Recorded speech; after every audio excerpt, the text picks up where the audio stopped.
પત્રાંક 646 મુંબઈ 800-1951. કોના પર છે? નામ નથી. સર્વ જીવને અપ્રિય છતાં જે દુઃખનો અનુભવ કરવો પડે છે તે દુઃખ સકારણ હોવું જોઈએ. સર્વ જીવને અપ્રિય છતાં જે દુઃખનો અનુભવ કરવો પડે છે તે દુઃખ સકારણ હોવું જોઈએ.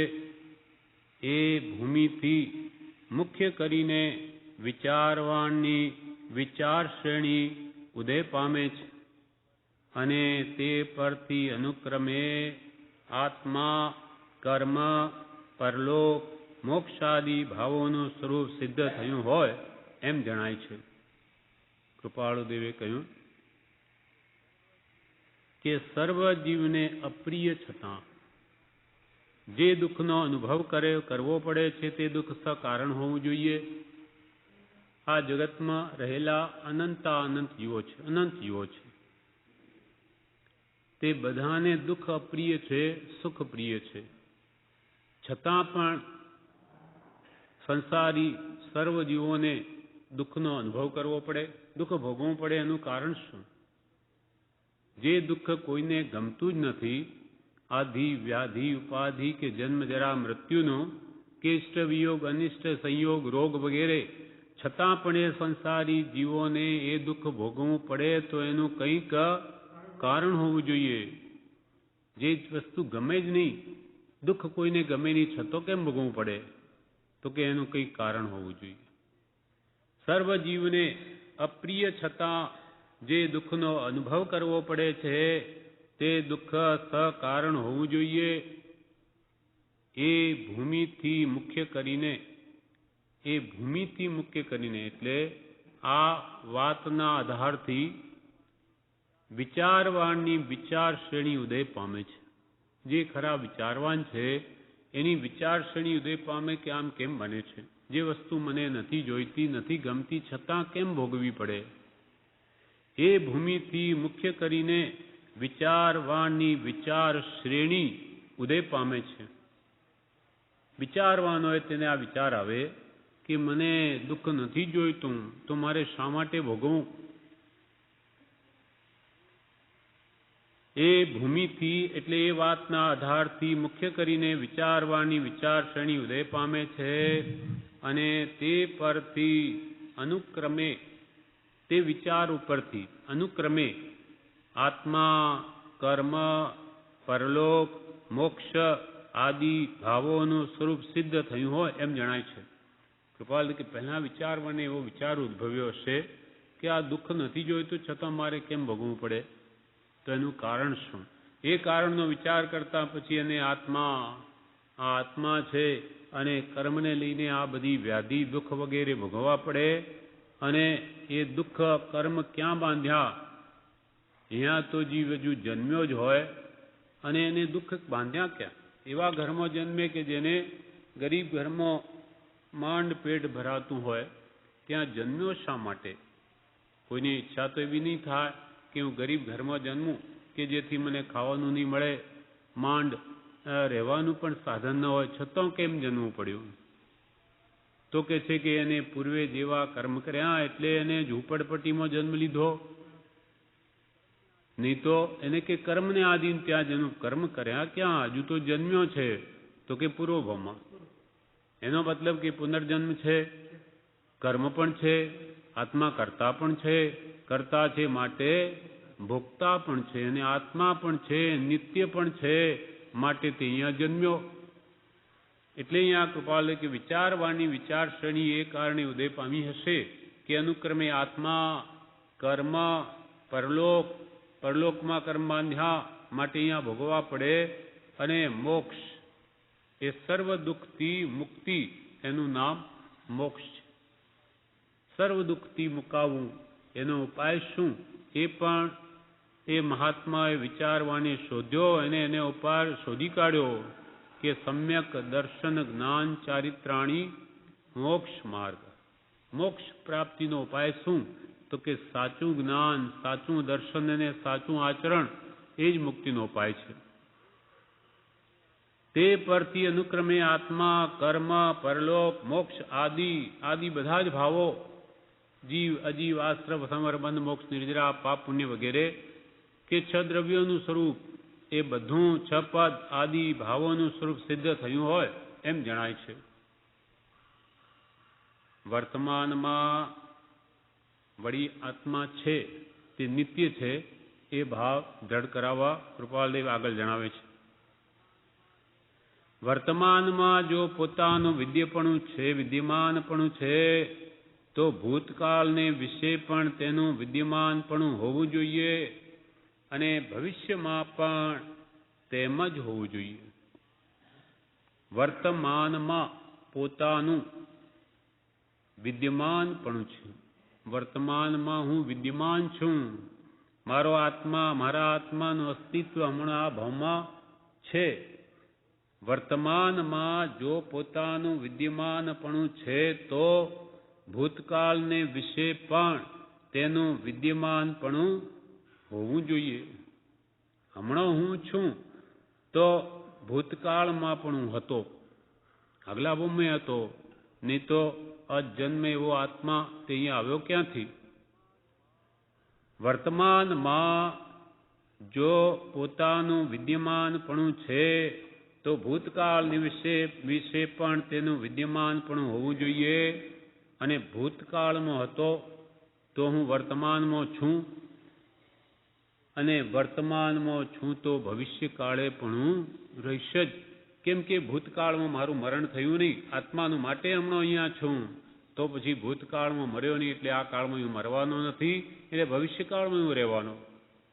એટલે કૃપાળદેવે એમ કહ્યું કે વર્તમાનમાં જો મારું વિદ્યમાનપણું છે તો ભૂતકાળને વિશે પણ તેનું વિદ્યમાનપણું હોવું જોઈએ અને ભવિષ્યમાં પણ તેમ જ હોવું જોઈએ.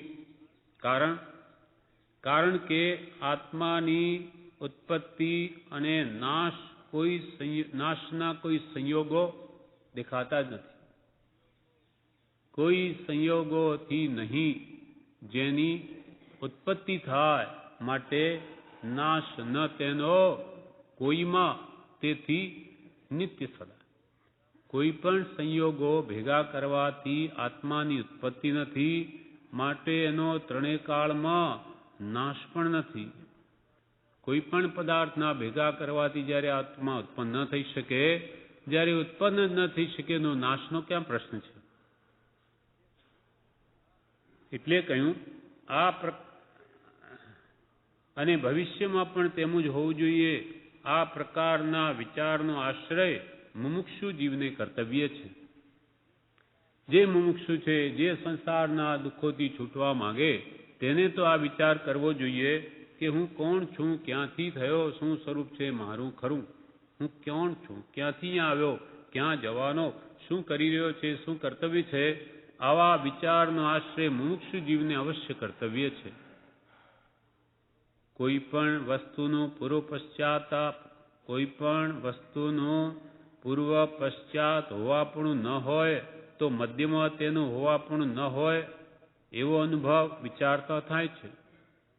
કોઈ પણ વસ્તુનું પૂર્વ પહેલાં અસ્તિત્વ જ નહોતું અને પછી પણ જેનું અસ્તિત્વ નથી તો પછી એ મધ્યમાં નહીં હોય. પહેલાં નહોતું, ભવિષ્યમાં હોવાનું નથી તો મધ્યમાં ક્યાંથી આવી ગયું? જેમ કે આત્મા હમણાં છે, આત્મા નામનો પદાર્થ એ ભૂતકાળમાં નહોતો, ભવિષ્યમાં રહેશે નહીં, આ કાળમાં જ જન્મ્યો ને આ કાળમાં જ મરી જવાનો, તો કેમ બને નહીં? કેમ કે જે પદાર્થનું મધ્યમાં હોવાપણું છે તો એ પહેલાં પણ હતું પૂર્વે અને પહેલાં હતું હમણાં છે, માટે ભવિષ્યમાં પણ રહેશે જ. કેમ કે સિદ્ધાંત છે, હોય તેનો નાશ નહીં, નહીં તે નહીં હોય, એક સમય તે સૌ સમય ભેદ અવસ્થા જોય. આ વિશ્વમાં જે પદાર્થ આજે છે તે અનંતકાળ પહેલાં પણ હતો અને આજે છે અનંતકાળ પહેલાં હતો તે ભવિષ્યમાં પણ અનંતકાળ પછી પણ રહેશે જ, એવો નિયમ છે. આ જગતની કોઈ પણ વસ્તુ, મૂળભૂત વસ્તુ, એનો નાશ કોઈ કાળે થયો નથી, અને નાશ થયો હોય તો ઉત્પત્તિ ક્યાંથી થાય? એટલે ભલે પરમાણુ હો કે આત્માના પ્રદેશો, જે અનંત કાળ પહેલાં હતા એ જ આજે છે, પણ એમાં ભેદ અવસ્થાંતર થયા કરે. એટલે કૃપાલજી હોય તેનો નાશ નહીં ને નહીં તે નહીં હોય. જે નથી આજે તે ત્રણેય કાળમાં નથી. એક સમય તે સૌ સમય. જે એક સમયમાં પદાર્થ છે તે સર્વ સમયમાં છે, પણ ભેદ અવસ્થા જ હોય. અવસ્થાનો ભેદ છે. અવસ્થાંતર થયા કરે છે, પર્યાયાંતર થયા કરે છે, એની અવસ્થા બદલાયા કરે છે. કોઈ પણ પદાર્થ, જેમ કે આ પુસ્તક આજે પુસ્તક રૂપે છે, કાલે એના પરમાણુ એ ફાટી જશે, ધૂળમાં મળી જશે. એ પરમાણુ કાલે અનાજરૂપ થઈ શકે, કાલે કોઈ પણ ધાતુરૂપ બની શકે, પણ એ પરમાણુનો તો ત્રેકાળમાં પણ નાશ નથી. જળનોય નાશ નથી, તો ચેતન એવા આત્માનો ક્યાંથી નાશ થાય? એમ જે પદાર્થ આજે છે તે અનંત કાળમાં પણ છે જ. એટલે કૃપાલદેવે આ સિદ્ધાંત કહ્યો કે કોઈ પણ વસ્તુનું પૂર્વ પશ્ચાત હોવાપણું ન હોય તો મધ્યમાં તેનું હોવાપણું ન હોય એવો અનુભવ વિચારતા થાય છે. પૂર્વકાળમાં કે નહોતી વસ્તુ ભવિષ્યમાં રહેવાની નથી, પણ વર્તમાનમાં છે, તો ક્યાંથી આવી ગઈ? એક વસ્તુ હોય તો ત્રણેય કાળમાં હોય, અને ન હોય તો ત્રણેય કાળમાં નહીં હોય. એમ વસ્તુની કેવળ ઉત્પત્તિ અથવા કેવળ નાશ નથી, સર્વકાળ તેનું હોવાપણું છે. રૂપાંતર પરિણામ થયા કરે છે, પણ વસ્તુતા ફરતી નથી. એવો શ્રી જીનનો અભિમત છે, તે વિચારવા યોગ્ય છે. જીનનો અભિમત શ્રી જીનેશ્વર ભગવંતોએ કેવળનાથી જોઈને એમ કહ્યું છે કે વસ્તુની કેવળ ઉત્પત્તિ નથી અને કેવળ નાશ પણ નથી. વસ્તુ 6 વસ્તુઓનું બનેલું આખું વિશ્વ છે. જીવ તત્વ, અજીવ તત્વ, આશ્રવ, જીવ, અજીવ, ધર્માસ્તિકા, અધર્માસ્તિકા, આકાશ અને કાળ દ્રવ્ય. એ 6 દ્રવ્યોમાંનું કોઈ પણ દ્રવ્ય કોઈ પણ કાળે ઉત્પન્ન થયું નથી, અને કોઈ પણ કાળે મૂળ દ્રવ્યનો નાશ પણ નથી. આત્મસિદ્ધિમાં પણ કૃપાલદેવે કહ્યું, ક્યારે કોઈ વસ્તુનો કેવળ હોય નાશ, ચેતન પામે નાશ તો કેમાં ભળે તપાસ. કોઈ પણ વસ્તુનો કોઈ પણ કાળમાં નાશ, ક્યારે કોઈ વસ્તુનો કેવળ હોય નાશ. એ જ ભાવ અહીંયા કહ્યો. વસ્તુની કેવળ ઉત્પત્તિ અથવા કેવળ નાશ નથી, સર્વકાળે તેનું હોવાપણું છે. ત્રણેય કાળમાં પદાર્થનું હોવાપણું છે, પણ રૂપાંતર પરિણામ થયા કરે છે. અવસ્થાંતર, ફેરફાર અથવા પર્યાયાંતર થયા કરે છે. એની અવસ્થાઓ બદલાય કે ભેદ અવસ્થા જ હોય. અવસ્થાઓનો ભેદ છે, પણ દ્રવ્યનો કોઈ કાળે નાશ નથી. રૂપાંતર પરિણામ થયા કરે છે, પણ વસ્તુતા ફરતી નથી. એટલે મૂળ વસ્તુ તો તેમ જ રહે છે. એવો શ્રી જીનનો અભિમત છે, તે વિચારવા યોગ્ય છે. જીનેશ્વર ભગવંતોએ આ વાત કહી છે, તે વિચારવા યોગ્ય છે. એટલે આત્મા નામનો પદાર્થ ત્રણેય કાળમાં એમનો એમ જ છે. જેમ જળ પદાર્થ પણ એમના એમ છે, પણ એ ફેરફાર જે દેખાય આપણને, રૂપી દ્રવ્ય જે પૂતગલ છે, એમાં ફેરફાર દેખાય એનો પર્યાય છે. મૂળ દ્રવ્યનો નાશ નથી, પર્યાયનો નાશ છે. પર્યાય તો એક સમય વર્તી છે, બીજા સમય બીજો પર્યાય છે, બીજી અવસ્થા છે. ષડદર્શન સમુચ્ચય કંઈ ગહન છે. કૃપાલી કે છે ષડદર્શન સમુચ્ચય જે હરિભદ્રાચાર્યનો લખેલો ગ્રંથ છે, 6 દર્શનો ઉપર. મૂળ ગાથા તો એની 60 જ છે, પણ એનો વિસ્તાર ખૂબ મોટો છે. ષડદર્શન સમુચ્ચય કંઈ ગહન છે, તો પણ ફરી ફરી વિચારવાથી તેનો કેટલોક બોધ થશે. ના, એ બીજાએ કરી. હા, એટલે ફરી ફરી તે ગ્રંથને વિચારવાથી તેનો કેટલોક બોધ થશે. વારંવાર ભલે ગ્રંથ છે, એક સમયમાં નહીં સમજાય, એક વારમાં ફરી ફરી વિચારવું તો કેટલોક એ ભાવ જાણમાં આવશે. તો પણ ફરી ફરી વિચારવાથી તેનો કેટલોક બોધ થશે. પણ જેમ જેમ ચિત્તનું શુદ્ધિપણું અને સ્થિરત્વ હોય છે, તેમ તેમ જ્ઞાનીના વચનોનો વિચાર યથા યોગ્ય થઈ શકે છે. જેમને આપણી ચિત્તની શુદ્ધિ હશે અને સ્થિરતા હશે, તેમ તેમ જ્ઞાનીના વચનનો ખરેખરો વિચાર થઈ શકશે. યથાર્થ એમને કહેવાનો જે ભાવ છે એ સ્થિરતા અને શુદ્ધિ ચિત્તની, મનની જેટલી હશે તેટલો જ એનો ભાવ ભાસશે. જેમ જેમ ચિત્તનું શુદ્ધિપણું ને સ્થિરત્વ હોય છે, તેમ તેમ જ્ઞાનીના વચનોનો વિચાર યથા યોગ્ય થઈ શકે છે. સર્વ જ્ઞાનનું ફળ પણ આત્મસ્થિરતા થવી એ જ છે. સર્વ જ્ઞાનનું ફળ પણ આપણે બધું આ જાણીએ છીએ. જ્ઞાનસ્ય ફલ વૃત્તિ, જ્ઞાનનું ફળ વૃત્તિ આવવું જોઈએ, ત્યાગ આવવો જોઈએ, અથવા આત્મસ્થિરતા આવવી જોઈએ. તો એ જાણેલું કામનું.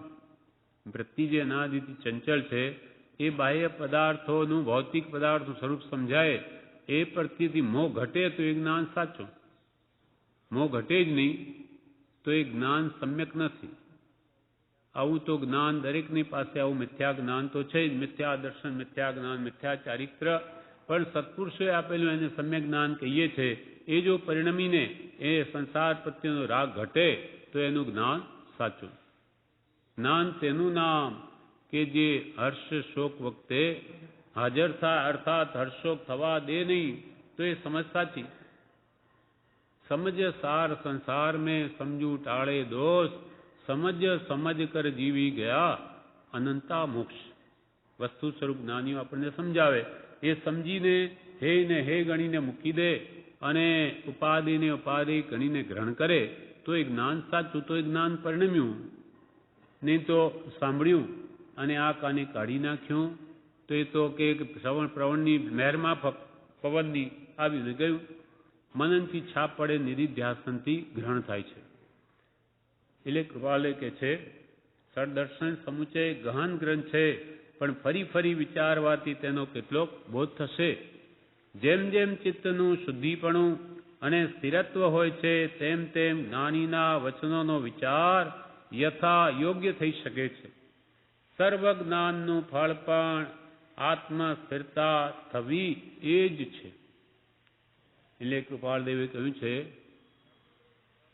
ગમે તે જપ, તપ, ક્રિયા કે શાસ્ત્ર અધ્યયન કરીને પણ એક જ કાર્ય સિદ્ધ કરવાનું છે, તે એ કે જગતની વિસ્મૃતિ કરવી અને સતના ચરણમાં રહેવું. જગતને ભૂલીને સ્વરૂપમાં આવવું છે. સત એટલે આત્મા, આત્મ સ્વભાવમાં રમણતા કરી છે, આત્મસ્થિરતા. તો એ જ્ઞાનનું ફળ છે. સર્વ જ્ઞાનનું ફળ પણ આત્મસ્થિરતા થવી એ જ છે, એમ વિતરાગ પુરુષોએ કહ્યું છે. તે અત્યંત સત્ય છે.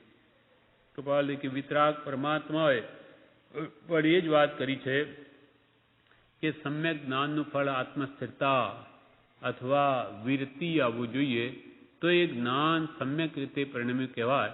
એમ વિતરાગ પુરુષોએ કહ્યું છે. તે અત્યંત સત્ય છે. મારા યોગ્ય કામકાજ લખશો, એ જ વિનંતી લીખી રાયચંદના પ્રણામ વાંચશો. આનું વિવેચન પણ છે, તે આપણે વાંચીએ. આ પત્રાંક 646નું વિવેચન શ્રીમદ રાજચંદ્ર આશ્રમ, અગાસ, ભાદરવા સુદ 20 સંમત 2009. પૂજ્યશ્રી કહે, મને દુઃખ આવો એમ તો કોઈ ઈચ્છતું નથી. મને દુઃખ આવો એમ તો કોઈ ઈચ્છતું નથી. તેમ છતાં દુઃખ ભોગવવું પડે છે, તેનું કારણ કંઈ હોવું જોઈએ. દુઃખ સર્વને અપ્રિય છે, છતાં એ દુઃખ ભોગવવું પડે તો એનું કંઈ ને કંઈ એના પાછળ કારણ હોવું જોઈએ. જગતમાં દુઃખ છે, એ દુઃખ કેમ મટે? દુઃખ નથી ઈચ્છતા તેમ છતાં મળે છે, તેનું શું કારણ? દુઃખને કોઈ જીવ નથી ઈચ્છતા, છતાં એને આધિ, વ્યાધિ, ઉપાધિ, જન્મ, જરા, મૃત્યુ, રોગ, શોક, ચિંતા વગેરે દુઃખ ભોગવવા પડે. એનું કારણ શું? દુઃખ નથી ઈચ્છતા તેમ છતાં તે મળે છે, એનું કારણ શું? એ ઉપરથી વિચારવાન હોય તે વિચાર કરે છે. કોઈએ એમ નિર્ણય કર્યો, વિચાર કરીને કોઈએ તો એમ નિર્ણય કર્યો કે આ દુઃખ શા માટે ભોગવવું પડે? તો કે ઈશ્વર આ બધું દુઃખ મોકલે છે. જગત કરતા છે, કોને સુખી કરવા દુઃખી કરવા એ બધું ઈશ્વરને આધીન છે, એમ કોઈ એમ કે છે. વેદાંત તો પાછો કર્મ સિદ્ધાંત પણ સાથે કે છે, પણ કોઈક આવા સમજે નહીં એટલે કે ઈશ્વર બધું દુઃખ મોકલે. ઈશ્વર શું કામ દુઃખ મોકલે? એ તો દયાળુ છે. ઈશ્વર જો આપણને દુઃખી કરતો હોય તો પછી ઈશ્વર શાનો? કોઈ દયાળુ ગ્રસ્ત હોય એ પણ કોઈને દુઃખ ન આપે તો ઈશ્વર જે નામ ધરાવીને કોઈને દુઃખ આપે એ તો ત્રણેય કાળમાં બને નહીં તો ઈશ્વર જ નથી. ઈશ્વરનું ઈશ્વર પણ જ નાશ પામે છે. કોઈએ એમ નિર્ણય કર્યો કે ઈશ્વર આ બધું દુઃખ મોકલે છે. કોઈએ વળી એમ નિર્ણય કર્યો કે કર્મને લઈને દુઃખ ભોગવવું પડે છે. કર્મ જેવા આપણે કર્યા હોય તે પ્રમાણે દુઃખ ભોગવવું પડે. અને કોઈએ તો વળી એવો નિર્ણય કર્યો કે દુઃખ એ તો જીવનો સ્વભાવ જ છે. દુઃખ આવવું સુખ દુઃખ એ તો જીવનો સ્વભાવ છે. કોઈ એમ માની બેઠા. હવે સ્વભાવ હોય તો એ કોઈ કાળે નાશ નહીં પામે. એટલે અનંત કાળે તો આ તીર્થંકરો જે કે કેવડીઓ બધા મોક્ષને પામ્યા કોઈ પામી જ ન શકે. કેમ કે દુઃખ આત્માનો સ્વભાવ છે તો એ પરમ સુખી કેમ થઈ શકે? કોઈએ તો વળી એમ નિર્ણય કર્યો કે દુઃખ એ જીવનો સ્વભાવ જ છે. એમ અનેક પ્રકારના નિર્ણય કર્યા, પણ પ્રત્યક્ષ દુઃખ દેખાય છે તેથી પરલોકની સિદ્ધિ થાય છે, જીવ તત્વની સિદ્ધિ થાય છે. આપણને દુઃખ દેખાય છે તેથી આ જીવે ક્યાં કર્મ બાંધ્યા તો કે પૂર્વભાવમાં. હવે એના ફળમાં એ કોઈ પણ ઠેકાણે ગરીબ ઘરમાં કે શેઠના ઘરમાં કે રાજાના ઘરે જન્મ્યો એ એના પૂર્વકૃત કર્મોનું ફળ છે. એ ફળ ભોગવે છે. હવે સારા કર્મો કરે તો સારું ફળ ભવિષ્યમાં ભોગવશે અને ખરાબનું ખરાબ ફળ છે. દુઃખ દીધા દુઃખ હોત હે, સુખ દીધા સુખ હોત. આપ હણે નહીં અબર કું તો અપને હણે ન કોઈ.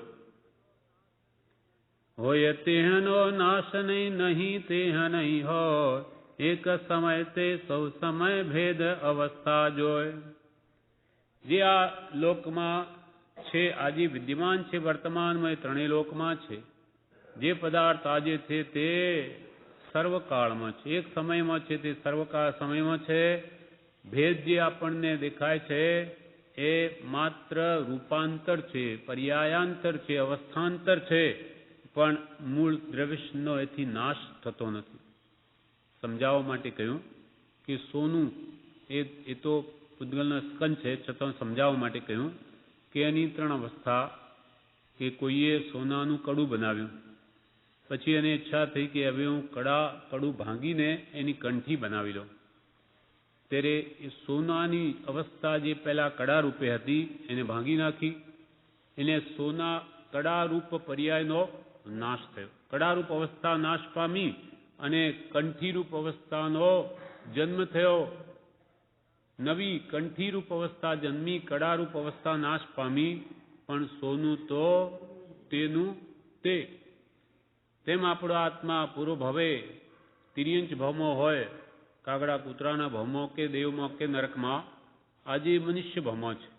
એટલે એની પૂર્વ પર્યાય અવસ્થાઓનો નાશ, વર્તમાન મનુષ્ય અવસ્થાનો જન્મ, પણ આત્મા તો તેનો તે. એમ અનંતા જન્મ મરણ આપણા આત્માએ કર્યા છે. એનો એક પ્રદેશ પણ અનંતા જન્મ મરણમાં ઘસાયો નથી. એક પણ ઘસાતો હોય તો અનંત જન્મ મરણમાં એનો ક્યારે પૂરો નાશ થઈ ગયો હોત. તો આજે ક્યાંથી હોય આત્મા? કોઈક કાળે આત્માનો પ્રદેશ ઘસાય નહીં. આત્માનો જ નહીં, જળના પરમાણુ એનો પણ નાશ નથી. કોઈ પણ કાળે કોઈ પણ દ્રવ્યનો નાશ નથી. એટલે કૃપાલદેવે કહ્યું એક સમય તે સૌ સમય એની વિદ્યમાનતા મૂળ દ્રવ્યની છે જ. તો ભેદ જે દેખાય છે તે અવસ્થાનો છે. ભેદ અવસ્થા જોઈએ. એક દ્રવ્ય અત્યારે છે તો તે ત્રણેય કાળ હોવા યોગ્ય છે. આત્મા દ્રવ્ય છે તે નિત્ય છે. જો નિત્ય ન હોય તો પછી કાંઈ ન રહે. નિત્ય પદાર્થ જો આત્મા ન હોય તો આજે તો એનો એક અંશ પણ નહીં હોય, એનો એક પ્રદેશ પણ નહીં હોય. અત્યારે જીવ સુખ દુઃખ ભોગવે છે તેનું કારણ પુણ્ય પાપ છે. તે કર્યું હશે તે વખતે જીવ હાજર હતો અને અત્યારે પણ હાજર છે.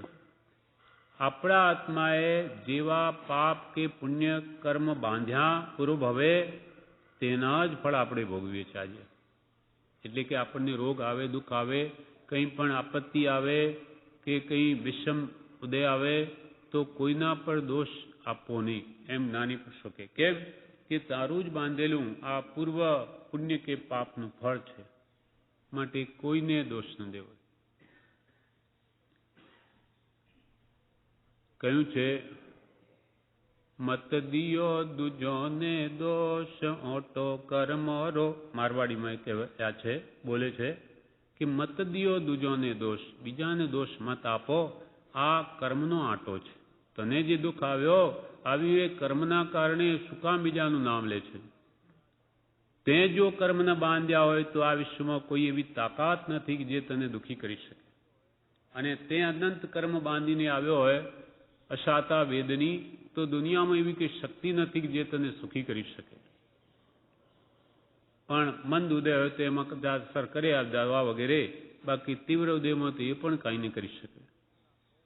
એમ કે છે કોઈના ઉપર દોષ ના આપો, આપણા જ બાંધેલા પૂર્વ પુણ્ય કે પાપનું આ સુખ દુઃખ રૂપ ફળ છે. અત્યારે જીવ સુખ દુઃખ ભોગવે છે તેનું કારણ પુણ્ય પાપ છે. તે કર્યું હશે તે વખતે પણ જીવ હાજર હતો.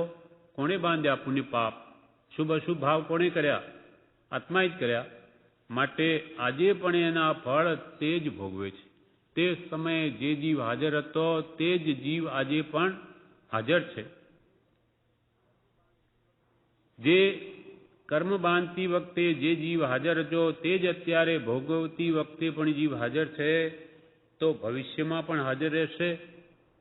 આગળ પાછળની બધી અવસ્થા છે કર્મના કારણે. આગળ પાછળની અશુદ્ધ અવસ્થા થયા કરે છે. આગળ પાછળની બધી અવસ્થા છે. કોઈ જીવ ઉત્પન્ન થતો નથી, નાશ પણ પામતો નથી. આકૃતિ ફરે પણ આત્મા ન ફરે. આકૃતિ ફરે, પર્યાય ફરે, પણ આત્મા ન ફરે. બાળક હોય તે યુવાન થાય, યુવાન હોય તે ઘરડો થાય, પણ જીવ તો એનો એ જ છે.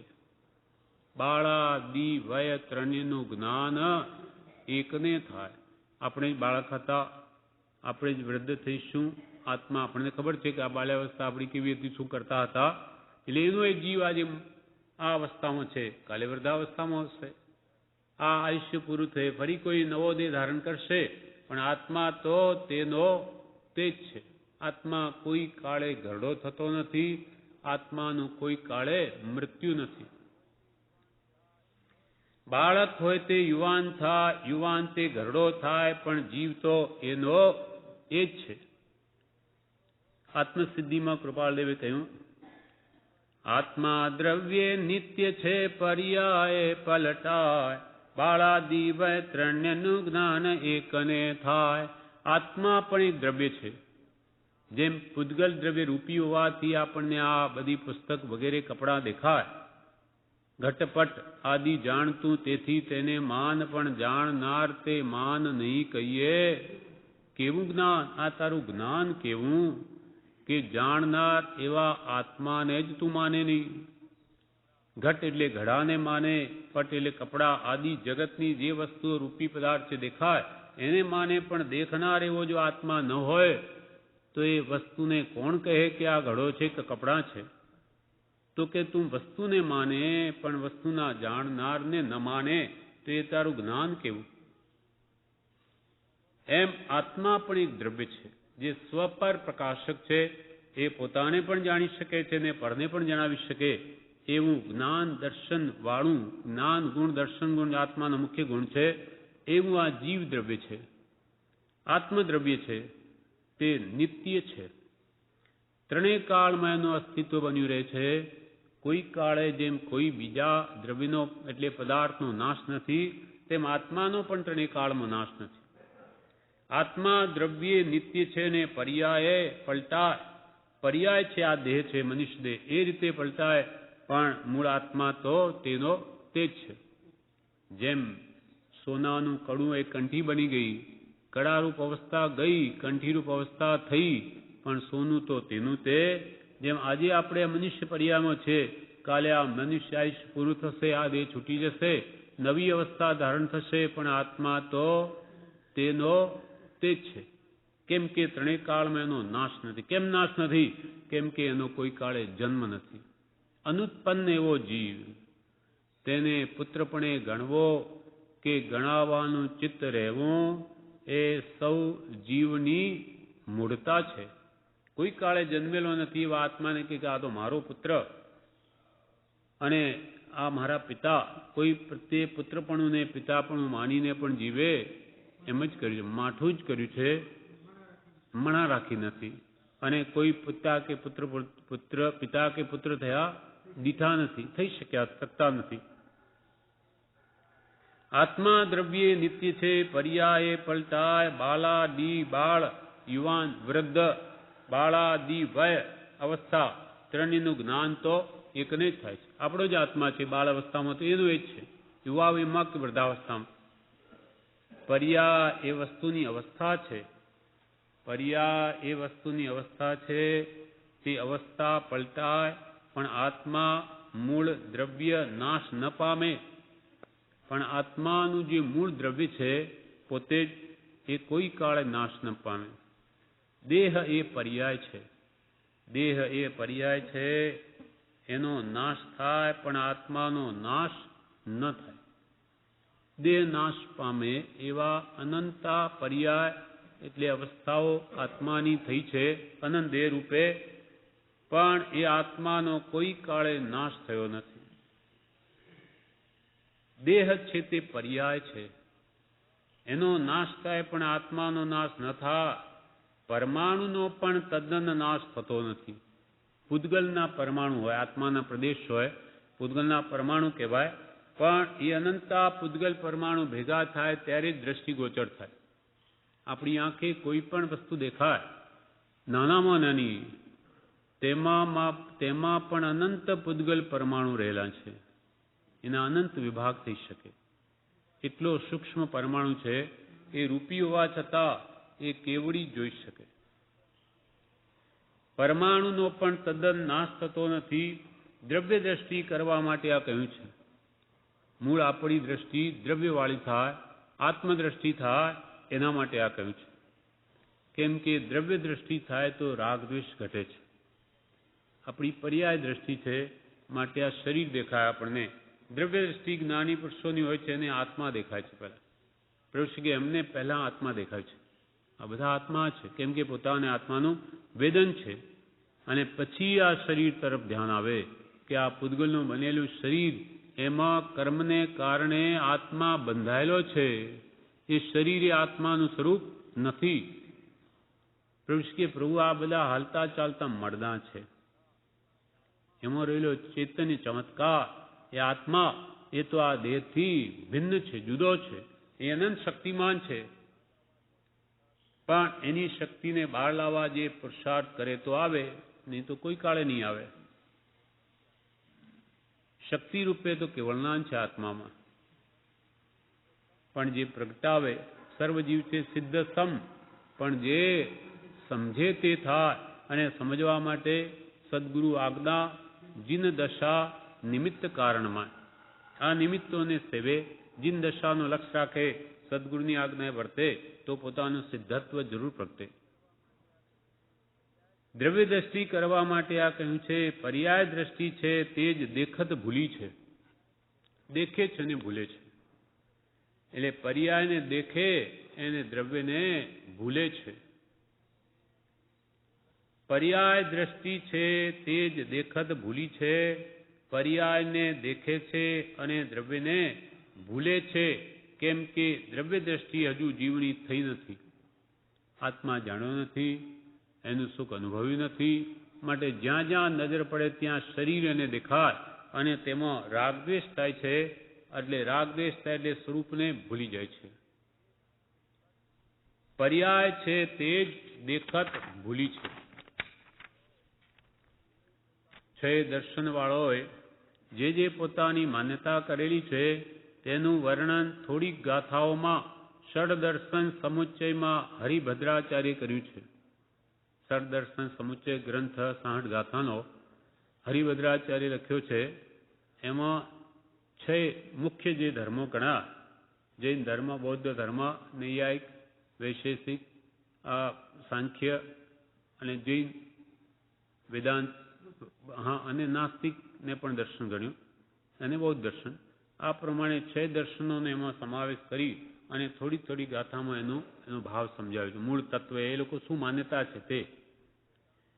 6 દર્શનવાળાઓએ જે પોતાની માન્યતા કરેલી છે તેનું વર્ણન થોડીક ગાથાઓમાં સદર્શન સમુચ્ચયમાં હરિભદ્રાચાર્ય કર્યું છે.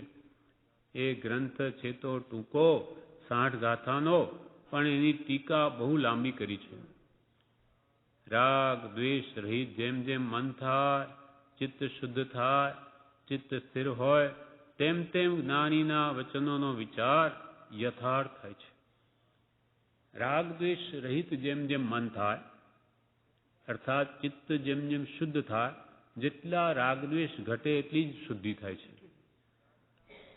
અને જેટલી વિતરાગતા પ્રગટે તેટલું જ તે પુરુષનું વચન માન્ય કરવાયું છે. રાગ દ્વેષ રહિત જેમ જેમ મન થાય, ચિત્ત શુદ્ધ થાય, ચિત્ત સ્થિર હોય, તેમ તેમ જ્ઞાનીના વચનોનો વિચાર યથાર્થ થાય છે. યથાર્થ રીતે વૈરાગ્ય મળવાન હોય, ચિત્ત શુદ્ધિ હોય, તો ભગવાનનો કહેલો જે વચનો છે ભગવાનના, એનો મર્મ તેને કંઈક સમજાય છે. પણ રાગદેશવાળું ચિત્ત હોય, અસ્થિર ચિત્ત હોય, તેમાં એ સત્પુરુષના વચનનો ભાવ એ પડે જ નહીં, પ્રભાવ નહીં પડે, સમજી જ નહીં શકે. એટલે કે ચિત્ત શુદ્ધિ અને ચિત્ત સ્થિર હોય તો જ્ઞાનીના વચનોનો તે યથાર્થ વિચાર કરી શકે છે. ઉપાધિ ચિત્તને ચંચળ કરે છે અને કષાય છે તે ચિત્તને મલિન કરનાર છે. ઉપાધિ ચંચળતા લાવે, ચિત્તને વિક્ષેપ પમાડે. કૃપાળી ક્ષણે ક્ષણે પલટાતી સ્વભાવવૃત્તિ નથી જોઈતી. ક્ષણે ક્ષણે આપણી પરિણતિ જે બદલાય છે, કેમ કે કર્મને કારણે મન, તેને લઈને આ બધું મન અનાદિથી વિભાવમાં રમે છે, એટલે ચંચલ રહ્યા કરે. ક્ષણે ક્ષણે પલટાતી સ્વભાવવૃત્તિ નથી જોઈતી. અમુક કાળ સુધી શૂન્ય સિવાય કંઈ નથી જોઈતું, તેને હોય તો અમુક કાળ સુધી સત્સંગ સિવાય કંઈ નથી જોઈતું, કે સત્પુરુષના સમાગમ સિવાય કંઈ નથી જોઈતું. એમ એ કયા પત્ર 228માં 128. અને છેલ્લે કહ્યું કે કંઈ નહીં હોય તો જીન ભક્તિમાંથી શુદ્ધ ભાવે લીનતા સિવાય કંઈ નથી જોઈતું. અને એ નહીં હોય તો કંઈ માગવાની ઈચ્છા પણ નથી. હોય તો આવું હોય, નહીં તો કંઈ જોઈતું જ નથી. ક્ષણે ક્ષણે પલટાતી સ્વભાવવૃત્તિ નથી જોઈતી. અમુક કાળ સુધી શૂન્ય સિવાય કંઈ નથી જોઈતો. તે ન હોય તો અમુક કાળ સુધી સંત સિવાય કંઈ નથી જોઈતો. તે ન હોય તો અમુક કાળ સુધી સત્સંગ સિવાય કંઈ નથી જોઈતો. તે ન હોય તો આર્યાચરણ એટલે આર્ય પુરુષોએ કરેલા આચરણ સિવાય કંઈ નથી જોઈતું. તે ન હોય તો જીન ભક્તિમાં અતિ શુદ્ધ ભાવે લીનતા સિવાય કંઈ નથી જોઈતું. અને તે પણ ન હોય તો પછી માગવાની ઈચ્છા પણ નથી. ગોપાલ કે સર્વથી સુખરૂપ અવસ્થા કઈ? તો કે નિર્વિકલ્પતા, સમાધિ ભાવ, સ્વસ્થતા આત્માની. પણ એ ક્ષણે ક્ષણે આપણી પરિણતિ પલટાય છે, તેથી આત્મા દુઃખી થાય છે. વિકલ્પો વધે, વિકલ્પ માત્ર દુઃખ છે. પછી શુભ કે અશુભ, શુદ્ધની અપેક્ષાએ તો શુભ વિકલ્પો પણ દુઃખરૂપ જ છે. એ અશુભ કરતાં કંઈક મંદ કષાય ભાવ હોવાથી એને શાતા સુખ કહ્યું છે. શાતા પણ શાતા વેદની જ કહી, જ્ઞાની હતો, એને સુખ નથી કહ્યું. સુખ તો નિરાકુળતા જ છે, અને એ શુદ્ધ ભાવમાં જ છે. ક્ષણે ક્ષણે પલટાતી સ્વભાવવૃત્તિ નથી જોઈતી. ક્ષણમાં રાગ અને ક્ષણમાં દ્વેષમાં વૃત્તિ જાય એવા ભાવો નથી જોઈતા. અમુક કાળ સુધી શૂન્ય સિવાય એટલે નિર્વિકલ્પતા થાય, સમાધિ ભાવ સિવાય કંઈ નથી જોઈતું. પણ આત્મ સમાધિ નહીં પ્રગટે ત્યાં સુધી સંત સિવાય કંઈ નથી. સત્પુરુષનો સમાગમ, એ પણ આત્મશાંતિનું કારણ છે. એ હોય તો બસ એ પણ ચાલે, અને એ ન હોય તો અમુક કાળ સુધી સત્સંગ સિવાય કંઈ નથી જોઈતું. સત્સંગમાં નિવાસ, સત્પુરુષના આશ્રિતો, એના વચનોનો સમાગમ વગેરે એ સિવાય કંઈ નથી જોઈતું. અને તે પણ ન હોય તો અમુક કાળ સુધી આર્યાચરણ એટલે આર્ય પુરુષોએ કરેલા આચરણ સિવાય પણ કાંઈ નથી જોઈતું. એ ઉત્તમ પુરુષો, સજ્જન પુરુષો સદાચરણથી જીવે એ પ્રમાણે જીવન જીવવું, સદાચારમાં, ભગવાનની આજ્ઞાથી વિરુદ્ધ નહીં, ભલે સત્સંગ નથી તો પણ. અને તે ન હોય તો જીન ભક્તિમાં અતિ શુદ્ધ ભાવે લીનતા સિવાય કંઈ નથી જોઈતું. પ્રભુ એટલે ભક્તિમય દશા સિવાય, પ્રભુની ભક્તિમાં તન્મય રહું. જેમ કે ક્ષણિક મહારાજા કે શ્રી કૃષ્ણ મહારાજને કોઈ વ્રત તપ જપ નહીં, વ્રત નહીં, પચકહાણ નહીં, ત્યાગ વસ્તુ કોઈનો મહાપદ્મ તીર્થંકર થશે શ્રેણીક ઠાણાં જોઈ લો. નરગતિના કારણે બંધ પડી ગયો, એટલે કંઈ પણ વ્રત એમને નહોતું, છતાં ભગવાન પ્રત્યે ભક્તિ હતી ઘણી, એના કારણે તીર્થંકર નામકર્મ બાંધી લીધું. એટલે કે છે કાંઈ ન હોય તો જીન ભક્તિમાં અતિ શુદ્ધ ભાવે લીન થઈને રહું, એ સિવાય કાંઈ નથી જોઈતું. અને તે ન હોય તો પછી માગવાની પણ ઈચ્છા નથી. બીજું એ સિવાય મારે કાંઈ જોઈતું નથી. એમ અહીંયા કહ્યું કે રાગ દ્વેષ રહિત જેમ તેમ મન થાય, ચિત્ત શુદ્ધ થાય, ચિત્ત સ્થિર હોય, તેમ તેમ જ્ઞાનીના વચનોનો વિચાર યથાર્થ થાય છે. ઉપાધિ ચિત્તને ચંચળ કરે છે, અને કષાય છે તે ચિત્તને મલિન કરનાર છે. કષાય એટલે મેળ છે આત્મા ઉપર, અને એ જેમ જેમ કષાય ઘટે તેમ જ જીવનનું કલ્યાણ થાય છે. આત્માને સ્થિર શુદ્ધ કરવાનો છે, કેમ કે મોક્ષ કયો નિજ શુદ્ધતા, પોતાના આત્માની શુદ્ધિ એનું નામ જ મોક્ષ છે. આત્માને સ્થિર શુદ્ધ કરવાનો છે તો જ્ઞાનીના વચનો સમજાય. મન સ્થિર હોય, ભાવ શુદ્ધિ હોય, શુક્લ અંતઃકરણ હોય, અને શુક્લ અંતઃકરણ વિના મારા વચનને કોણ દાદ આપશે? આત્મા સ્થિર હોય, શુદ્ધ પરિણતિ હોય, એ પ્રમાણે છે કરવાનું છે તો જ્ઞાનીના વચનો સમજાય. કારણ કે એમણે વચનો આત્મસ્થિરતામાં રહીને લખ્યા છે. જ્ઞાની પુરુષોએ સ્વરૂપ સ્થિરતા કર્યા પછી એ લખાણ કર્યું, માટે એનો ભાવ સમજવો હોય તો આપણામાં પણ સ્થિરતા જોઈએ. આપણે સાંભળતા તે લક્ષ્ય રાખવો કે ક્રોધાદિ ચાર કસાયમાં મન ન જાય. આપણે કે છે જ્યારે વાંચીએ વિચારીએ તે વખતે લક્ષ્ય રાખવો કે ક્રોધાદિ ચાર કસાય, ક્રોધ, માન, માયા, લોભમાં મારું ચિત્ત ન જાય. કેમ કે કશાય ભયંકર અંતરંગ વેરી છે. આપણને બીજા બધા સંસારમાં આપણા વેરી દેખાય. જ્ઞાની પુરુષો કે શત્રુઓ નથી, ખરા શત્રુઓ તારા અંદર છે. ક્રોધના નિમિત્તે તું ક્રોધ કરી બેસે તો જાણ્યું શું? માનના નિમિત્તે માનમાં ઢળી જાય તો જાણ્યું શું? માયાના વખતે માયા કરવા બેસી જાય, અને લોભના વખતે લોભમાં તણાઈ જાય, તૃષ્ણામાં, તો જ્ઞાની પુરુષો કે જાણ્યું શું?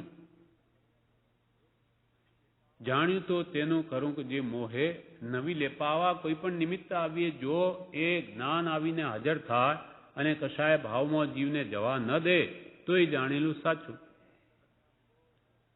આપણે સાંભળતા એ લક્ષ્ય રાખવો કે ક્રોધાદિ ચાર કસાયમાં મન ન જાય અને ઉપાધિમાં ચિત્ત ન જાય એમ સાચવું. જે પ્રકારના ઉદય આવે સંભાવે ભોગવી લેવું.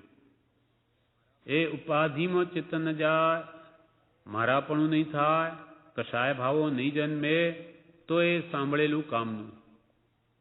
નહીં તો જ્ઞાનીના વચન સમજાતા નથી. એ સ્થિરતા નહીં હોય, શુદ્ધિ ન હોય, કશાય ભાવોમાં આત્મા રહેતો હોય તો એને જ્ઞાનીના વચનોનો ભાવ ભાસે નહીં. કેમ કે સ્થિરતા જ નથી. અંતર આત્મશુદ્ધિ ચિત્તની નહીં હોવાથી એ ભલે વાંચી જાય આખો પણ એને એનો કંઈ લાભ નહીં થાય. આ પ્રમાણે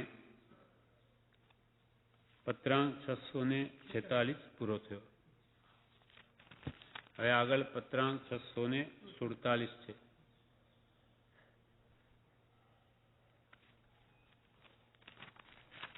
આ પત્રમાં 646માં ફરી એકવાર વાંચી જઈએ. સાર શું કયો એ વાંચી જઈએ. પત્રાંક 646 જેનું વિવેચન વાંચ્યું, ફરી પત્ર વાંચી જઈએ.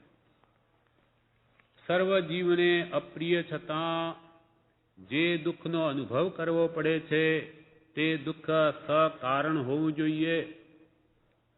સર્વ જગતમાં રહેલા જીવોને સર્વને દુઃખ અપ્રિય છે.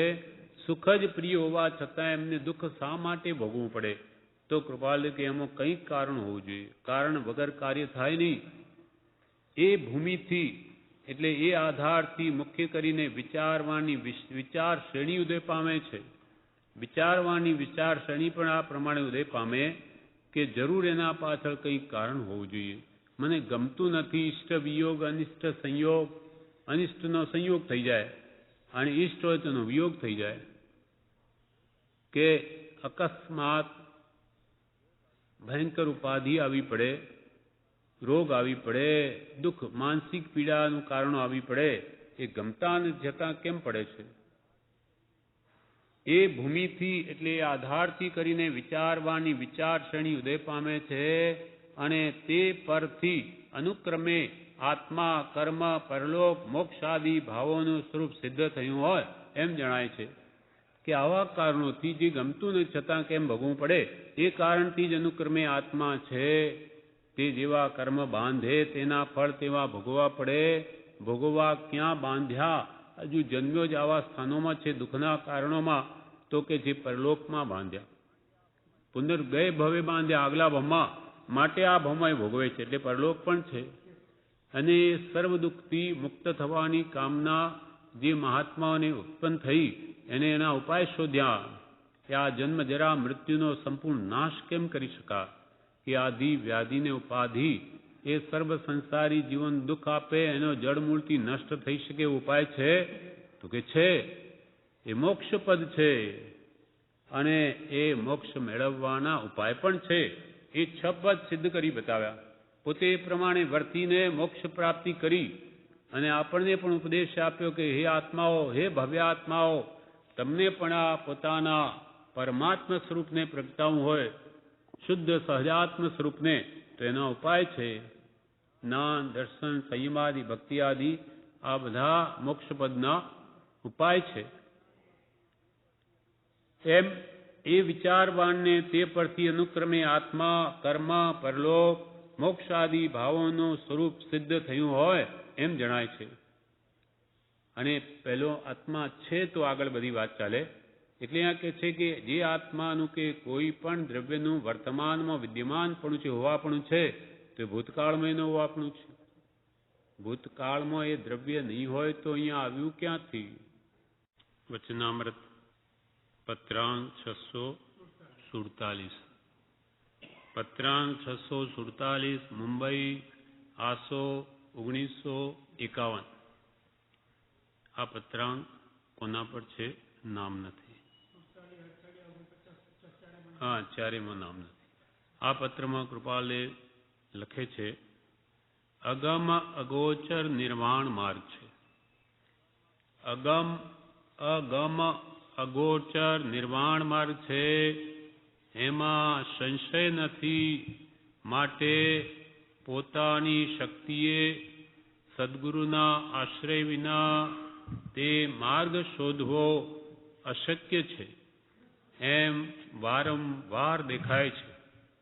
એટલું જ નહીં, પણ શ્રી સદ્ગુરુ ચરણના આશ્રય કરી બોધ બીજની પ્રાપ્તિ થઈ હોય એવા પુરુષને પણ સદ્ગુરુના સમાગમનું આરાધન નિત્ય કર્તવ્ય છે. જગતના પ્રસંગ જોતા એમ જણાય છે કે તેવા સમાગમ અને આશ્રય વિના નિરાલંબ બોધ સ્થિર રહેવો વિકટ છે. આટલો સંક્ષેપમાં પત્ર છે. આમાં કૃપાળદેવે આપણને કહ્યું કે અગમ અગોચર નિર્વાણ માર્ગ છે. અગમ, અગમ એટલે અગમ્ય, પોતાની મેળે ગમ પડે એમ નથી. મોક્ષ માર્ગની સમજ પોતાની બુદ્ધિએ થાય એવી નથી, કેમ કે આ અગમ ને અગોચર છે. અગોચર એટલે ઇન્દ્રિય ગોચર નથી, દૃષ્ટિગોચર નથી, પણ અનુભવ ગોચર છે. આત્માનો અનુભવ થઈ શકે અરૂપી એવો આત્મા આંખે દેખાય નહીં. અને એનો માર્ગ પણ એવો છે નિર્વાણ માર્ગ. નિર્વાણ એટલે મોક્ષ. મોક્ષ માર્ગ, મુક્તિનો માર્ગ કેવો છે? અગમ અગોચર નિર્વાણ માર્ગ છે. મુક્તિનો માર્ગ આંખે દેખાય નહીં અને સામાન્ય માણસને એની ગમ પણ પડે એમ નથી. કેમ? તો કે અનાદિ અનભ્યસ્ત, કોઈ દિવસે જ એનો અભ્યાસ જ કરેલો નથી, કોઈ દિવસ જાણ્યો નથી, જોયો નથી, અનુભવ્યો નથી. એવો માર્ગ આપોઆપ પ્રાપ્ત થઈ જવો કોઈ કાળે બને નહીં. અનંતા પૂર્વે સિદ્ધો થઈ ગયા, તીર્થંકરો થઈ ગયા, એ બધાને કોઈને કોઈ ગુરુ તો હતા જ. ભલે તે જ ભવે નહીં, પણ 2 ભવ પહેલા તીર્થંકરોને પણ ગુરુ મળેલા. એ ગુરુ બતાવી શકે કે આ પ્રમાણે મુક્તિ માર્ગ છે. એ સિવાય આપોઆપ કે હું મોક્ષને મેળવી લઈશ, ત્રિકાળમાં બન્યું નથી, કોઈ કાળે બની શકે એમ નથી. માટે અગમ અગોચર નિર્વાણ માર્ગ છે. નિર્વાણ માર્ગ એટલે મોક્ષ માર્ગ, અથવા જન્મ જરા મરણથી છૂટવાનો માર્ગ, મુક્તિનો માર્ગ, સર્વ દુઃખથી મુક્ત થવાનો માર્ગ, જે સમ્યક દર્શન જ્ઞાન ચારિત્રાણી મોક્ષ માર્ગ એ છે, તે અગમ્ય છે, અગોચર છે. કૃપાલ કે એમાં સંશય નથી, એમાં કોઈ શંકાને સ્થાન નથી. જો માર્ગ સુલભ હોત તો બધા પહોંચી ગયા હોત, પણ એની ગમ જ ન પડે. પહેલા મુક્તિનો માર્ગ કેવી રીતે સુખરૂપ છે? કેમ કે અંતરંગ આત્મશુદ્ધિનો માર્ગ છે, અને આત્મશુદ્ધિ થયા વગર એનું ભાન થાય નહીં. અને અનાદિથી વિપર્યાસ ભાવને પામેલી એવી આપણી બુદ્ધિ, એ વિષય કષાયવાળી તેમજ મલિન બુદ્ધિવાળી, એને આત્મા સુખરૂપ છે એ જ ભાસમાન થતું નથી. અગમ અગોચર નિર્વાણ માર્ગ છે, એમાં સંશય નથી. પોતાની શક્તિએ સદગુરુના આશ્રય વિના તે માર્ગ શોધવો અશક્ય છે. અશક્ય છે, અસંભવ જેવું છે. પોતાની શક્તિએ એટલે સ્વમતી કલ્પનાએ, મારી મતીએ, મારી બુદ્ધિએ, મારી શક્તિએ મોક્ષ મેળવી લઈશ, તો કે એ અશક્ય છે, બની શકે જ નહીં. આ કંઈ અમદાવાદ કે મુંબઈનો માર્ગ નથી કે રોડ દેખાય એ પૂછીને આપણે પહોંચી જઈએ, એવો નથી. આ તો અંતરંગ આત્મશુદ્ધિનો માર્ગ છે. કેમ કે મોક્ષ કયો? નિજ શુદ્ધતા તે પામે તે પંથ. આત્મશુદ્ધિને જે પામે તે જ મુક્તિનો પંથ છે. હવે આત્મશુદ્ધિ કોઈ કાળે થઈ નથી. રાગ દ્વેષ કશાય ભાવોનું જવાથી જ આત્મશુદ્ધિ થાય, પણ રાગ દ્વેષ મટ્યા જ નથી કોઈ કાળે. માટે એને આત્માની શુદ્ધિનો જે અનુભવ, અનંત સુખ, એ કોઈ કાળે વેદનમાં આવ્યું જ નથી. એટલે કૃપાલદેવે કહે છે, પોતાની શક્તિએ એટલે સ્વમતી કલ્પનાએ જીવ નિચ્છંદે ચાલી પરિશ્રમ કરે તો પણ પોતે પોતાથી જ્ઞાન પામે નહીં. જ્યારે જ્ઞાનીની આજ્ઞાનો આરાધક અંતર્મુહૂર્તમાં પણ કેવળ જ્ઞાન પામે. સ્વમતી કલ્પનાએ, સ્વશક્તિએ, સ્વચ્છંદે જીવ અનંતકાળથી રજડે તોય મુક્તિનો માર્ગ નહીં મળે. જ્યારે જ્ઞાનીની આજ્ઞાનો આરાધક 2 ઘડીમાં કેવળ જ્ઞાન પામ્યા છે. ગજસુકુમાર 2 ઘડીમાં કેવળ, જેને 1000 ભવ બાકી, પણ ભગવાન નેમિનાથને પૂછ્યું મારે કેટલા? તો કે 1000 ભવ. 1000 ભવ? મને તો 1 ભવ પણ નહીં પાલવે, હું 1 ભવ પણ નહીં રહી શકું આ સંસારમાં. એવો પ્રભુ કોઈ ઉપાય બતાવો. તો ત્રિકાળ જ્ઞાની ભગવાન નેમિનાથે કહ્યું કે જાઓ સંસારમાં ધ્યાનમાં ઉભા રહો.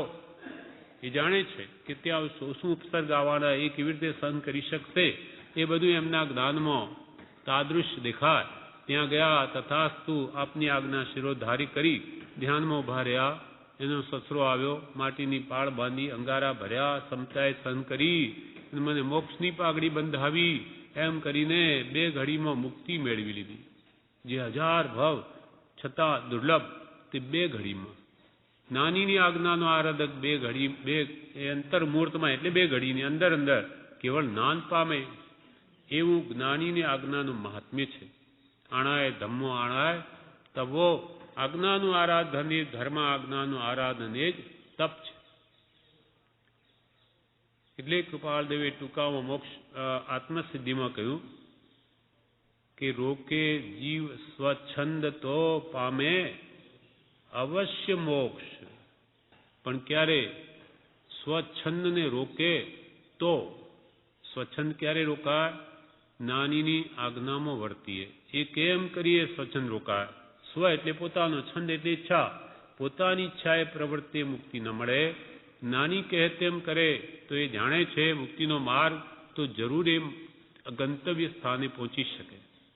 આપણે ક્યાંય જવું હોય મુંબઈ પૂછીએ, એ બતાવે, જાણકાર હોય બતાવે, એ પ્રમાણે આપણે પૂછીને ચાલ્યા કરીએ તો ફેર મુંબઈ પહોંચી શકાય. પણ કોઈને પૂછીને, એક જાણકાર હોય ને પૂછવું પડે. તેમ માર્ગને પામેલો માર્ગને પમાડશે. જે મુક્તિ માર્ગના જાણકાર છે એવા જ્ઞાની પુરુષના આશ્રય ચાલવું પડે. એટલે કૃપાલે કે રોકે જીવ સ્વચ્છંદ તો પામે અવશ્ય મોક્ષ. પામ્યા એમ અનંત છે.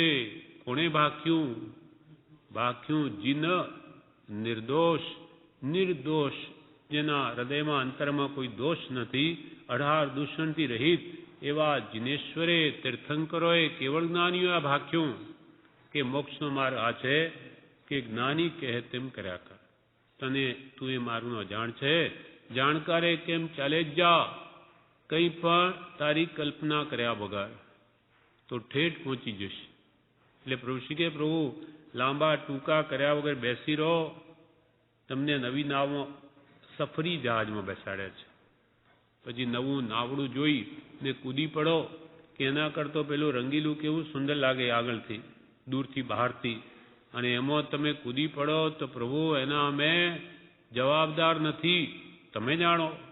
પછી અંદરથી પોચું હોય, કાચું લાકડું હોય, કાણું પડી જાય અને ડૂબી મરો, એના અમે જવાબદાર નહીં. પણ અમે જે બેસાડી છે ભલે ઉપરથી શોભા હોય કે નહીં હોય, પણ એ સફરી જહાજ છે, ઠેઠ મુક્તિએ પહોંચાડી દેશે.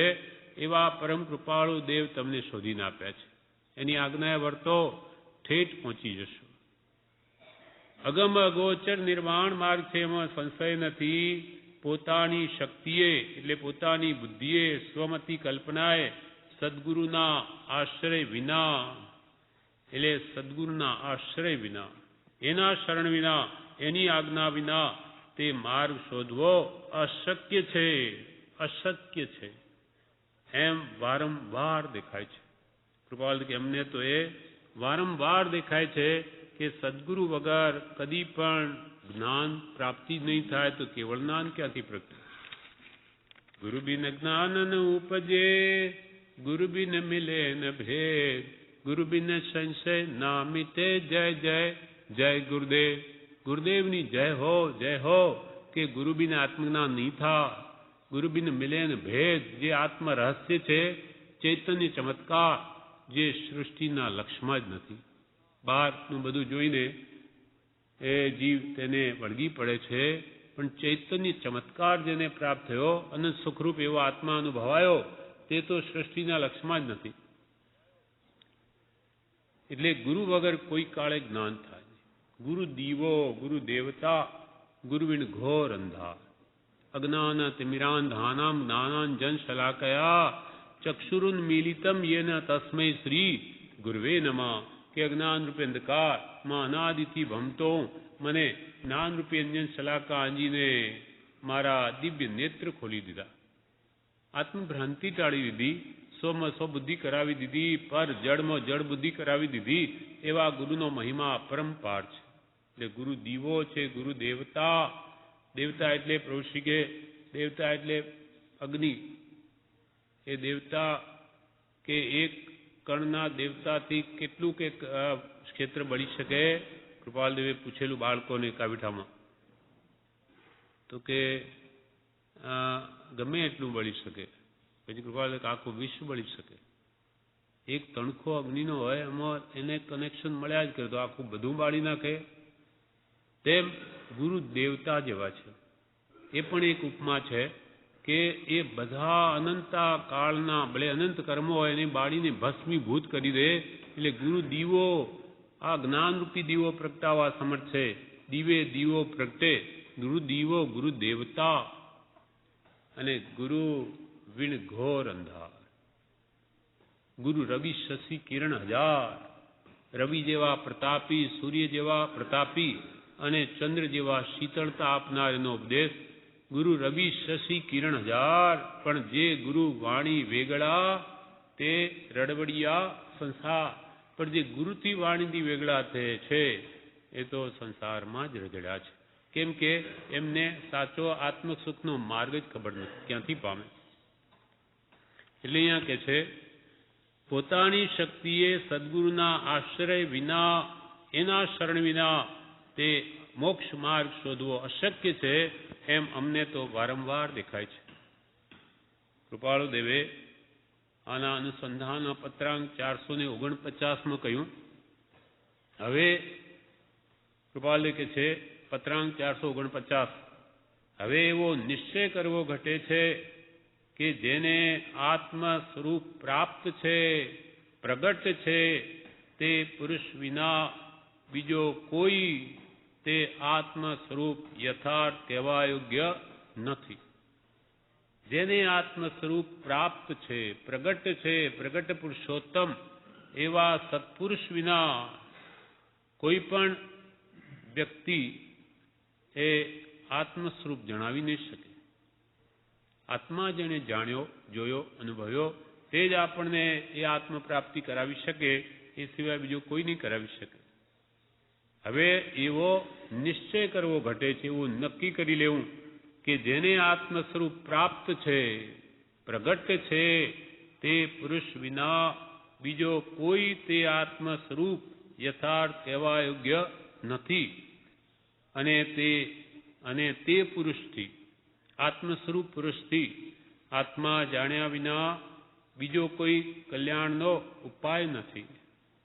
આત્મજ્ઞાન જેને પ્રાપ્ત છે એનાથી જ આત્મા પામી શકાય. એવા આત્મજ્ઞાની પુરુષથી આત્મા જાણ્યા વિના બીજો કોઈ કલ્યાણનો ઉપાય નથી. કેમ કે સર્વ ક્લેશ અને સર્વ દુઃખથી મુક્ત થવાનો ઉપાય એક આત્મજ્ઞાન છે. અને એ આત્મજ્ઞાન આત્મજ્ઞાનીથી જ થઈ શકે. માટે કૃપાલ કે કોઈ સત્પુરુષને શોધો અને તેના ગમે તેવા વાક્યમાં પણ શ્રદ્ધા રાખો. બીજું કાંઈ શોધમાં માત્ર એક સત્પુરુષને શોધીને તેના ચરણકમળમાં સર્વભાવ અર્પણ કરી દઈ વર્ત્યો જા. અને પછી જો મોક્ષ ન મળે તો મારી પાસેથી લેજે. અર્થાત મોક્ષ કઈ વસ્તુ નથી કે ભાઈ આ લ્યો, આ પુસ્તકની જેમ તમને આપી દીધો. પણ કૃપાલ કે તમે નાની પુરુષની આજ્ઞાએ વર્તશો તો એ જાણે છે સાચો માર્ગ અને તમને મુક્તિ મળશે જ. અમારે આપવાની જરૂર નહીં રહે. એમ જેને આત્મ સ્વરૂપ પ્રાપ્ત છે તે પુરુષથી આત્મા જાણ્યા વિના બીજો કોઈ કલ્યાણનો ઉપાય નથી. તે પુરુષથી આત્મા જાણ્યા વિના આત્મા જાણ્યો છે એવી કલ્પના મુમુક્ષુ જીવે સર્વથા ત્યાગ કરવી ઘટે છે. આત્મજ્ઞાની ગુરુ મળ્યા નહીં અને મને તો આત્મજ્ઞાન થઈ ગયું તો કે બની શકે નહીં. તે પુરુષથી આત્મા જાણ્યા વિના આત્મા જાણ્યો છે એવી કલ્પના મુમુક્ષુ જીવે સર્વથા ત્યાગ કરવી ઘટે છે. સૌભાગભાઈને તો કે દન 8 થયા દેહથી ભિન્ન એવો આત્મા બે ફટ જુદા જણાય છે, છતાં આપ કહો તો માનો. કદાચ એમાં મારી ભૂલ હોય તો, અનાદિકાલથી આવી ભૂલ થતી આવી. એટલે સત્પુરુષથી જ આત્મા જાણ્યા વિના મેં આત્મા જાણ્યો છે એવી કલ્પના પણ મુમુક્ષુ જીવે સર્વથા ત્યાગ કરવી ઘટે છે. તે આત્મારૂપ પુરુષના સત્સંગની નિરંતર કામના રાખી ઉદાસીનપણે લોક ધર્મ સંબંધી અને કર્મ સંબંધી પરિણામે છૂટી શકાય એવી રીતે વ્યવહાર કરવો. તે આત્મારૂપ પુરુષના સત્સંગની નિરંતર કામના રાખી. એવા આત્મજ્ઞાની પુરુષનો જે પરમ સત્સંગ કહેવાય એનો મને હંમેશા આશ્રય રહો, શરણ રહો, એની સમીપમાં જ મારો નિવાસ હો. તે આત્મા રૂપ પુરુષના સત્સંગની નિરંતર કામના રાખી. પ્રાપ્ત થવો બહુ દુર્લભ છે, પણ ભાવ તો કરી શકાય. તો આ ભાવમાં નહીં તો આગલા ભાવમાં સત્પુરુષનો ભેટો થાય. તે આત્મારૂપ પુરુષના સત્સંગની નિરંતર કામના રાખી. હંમેશા કોઈ જ્ઞાની પુરુષની સમીપમાં જ રહું. એટલે બ્રહ્મચારીજીએ પ્રજ્ઞાઓમાં લખ્યું છે કે જ્યાં સુધી મુક્તિને ન પામું ત્યાં સુધી જન્મ લેવો પડે તો કોઈ સમ્યક દ્રષ્ટિ મહાત્માના ઘરે જ જન્મ. એટલે માતા પિતા આત્મજ્ઞાની જ હોય એટલે પછી મને બાળપણથી જ એ સમ્યક જ્ઞાનનું જ પોષણ મળે. એટલે કહ્યું છે સમ્યક ત્વી કુટુંબમાજી હોતો હોય અવતાર. સમ્યક ત્વી કુટુંબમાજી હોતો હોય અવતાર. અબુધને પણ બોધતાજી. અબુધને, અબુધ એટલે અજ્ઞાની, અબુધને પણ બોધતાજી મળજો સદગુરુ સાર જીવજોને. ક્ષણ ક્ષણ નર ભવય અવસર જાય. સમ્યક્થી કુટુંબમાજી હો તો મારે કંઈ જન્મ લેવો નથી. ભાવ તો કરી શકાય, મારે ફરી જન્મવું નથી, પણ લેવો પડે. જ્યાં સુધી કર્મ છે એવા બાંધેલા તો જન્મ લેવો પડશે. એટલે હો તો હો અવતાર. હે ભગવાન, મારે હજુ અવતાર એટલે જન્મ લેવા પડતા હોય તો કઈ સમ્યક્ત્વી કુટુંબમાજી હો તો હો અવતાર. અને અબુધને પણ બોધતાજી મળજો સદગુરુ સાર. આ જગતમાં સાર રૂપ તત્વ એ સત્પુરુષ છે, એ મને મળજો. અબુધ જે અજ્ઞાનીને પણ જ્ઞાની બનાવી દે. સદગુરુ કારીગર સારીખા તાકી વચન વિચાર. પથ્થર સે પ્રતિમા કરે પૂજા લહે અપાર. પથ્થરો હોય એને કારીગર ઘડી ઘડીને મૂર્તિ બનાવી દે, એ પૂજવા લાયક થઈ જાય. તેમ અબુધ અજ્ઞાની એવો હું એને સત્પુરુષ અજ્ઞાનીને પણ જ્ઞાની બનાવી દે. ઘડી ઘડી બોધના રૂપી ટાંકણા વડે ઘણી ઘડીને એવો બનાવી દે કે પૂજવા લાયક થઈ જાય. અર્થાત જે આત્માના ગુણો પ્રગટ કરાવી દે એવા સદગુરુ મળજો. એવી ભાવના ભાવી શકે. કેમ કે ભાવથી જ બધું થાય છે. ભાવ બડો સંસાર મેં. સારા ભાવ આગલા ભાવમાં કર્યા છે ત્યારે આ ફળ મળ્યું. હવે આ ભાવના બધા નિમિત્તો આવા સેબીએ તો આગલા પણ આગલે આવું આથી વિશેષ સારું મળી શકે. પ્રત્યક્ષની બલિહારી છે તેનો જોગ પણ મળી શકે. તો વિશેષ આપણે આગળ વળીને આત્માનું હિત થઈ શકે, શીઘ્ર કામ કરી શકાય. એટલે અહીંયા કહ્યું તે આત્મારૂપ પુરુષના સત્સંગની નિરંતર કામના રાખી ઉદાસીનપણે લોક ધર્મ સંબંધી અને કર્મ સંબંધી પરિણામે છૂટી શકાય એવી રીતે વ્યવહાર કરવો. સત્સંગની નિરંતર કામના રાખી જ્ઞાની પુરુષના સમીપ નિવાસની અને ઉદાસીનપણે. ઉદ એટલે અધર, આસીન એટલે બેસવું, અધર બેસવું. એટલે કંઈ હું લેપાઈ નહીં જાઉં અને ઉદાસીન ભાવે વૈરાગ્ય ભાવે રહું અને લોક ધર્મ સંબંધી અને કર્મ સંબંધી પરિણામે છૂટી શકાય એવી રીતે વ્યવહાર કરવો. લોક ધર્મ, લોકો જેને ધર્મ કહે એમાં કેવી રીતે પ્રવર્તવું, અને કર્મ સંબંધી લોક કાર્ય સંબંધી એ વ્યવહાર બધો ઉપલક મને પતાવી અને એથી વ્યવહાર છૂટી શકાય એથી શીઘ્ર એવો વ્યવહાર કરવો. વિશેષ લેપાવું નહીં, ન છૂટકે જ વ્યવહારમાં પ્રવર્તવું. કેમ કે વ્યવહાર સૂતો મૂકે તે જાગે આત્મકાર્યમાં. ચિંતવે વ્યવહારો જે તે ઊંઘે આત્મકાર્યમાં. હંમેશા વ્યવહારને મેં લોકોને કેમ સારું લાગે એમ જ મથ્યા કરે એમાં તો એનો બધો સમય વ્યર્થ ચાલ્યો જાય. ત્યાં તું ન છૂટકે પ્રવૃત્તિ કરી અને મારા આત્માનું હિત કેમ થાય એવો ભાવ જેને જાગૃત છે એ વ્યવહાર સૂતો મૂકે.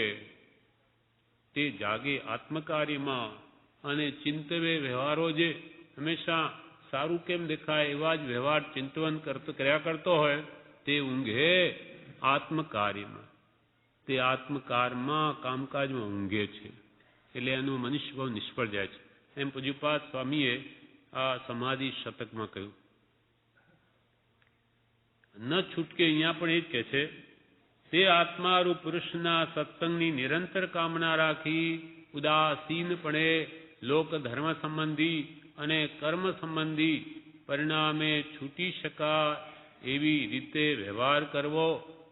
જે વ્યવહાર કર્યામાં જીવને પોતાની મહત્તાદિની ઈચ્છા હોય તે વ્યવહાર કરવો યથાયોગ્ય નથી. જે વ્યવહારના કામોમાં જીવને પોતાની મહત્તાદિની ઈચ્છા હોય, હું મોટો ગણાવું, વધારે ડાયો વધારે ખરડા, પોપટને બ્રહ્મચારી લખ્યું પાંજરામાં પૂરે, કાગડાને નહીં. પોપટ ડાયો થવા જાય એને પકડીને પાંજરામાં ઘાલે. એમ વધારે ડાયો થાય તે બધા બોલાવે, આ મારું આટલું પતાવી આપો ને. બધા આવીને બેસે, આપણો કરોડોનો સમય બધો જ લઈ લે. એટલે ક્યાંય મોટા થવા જેવું નથી.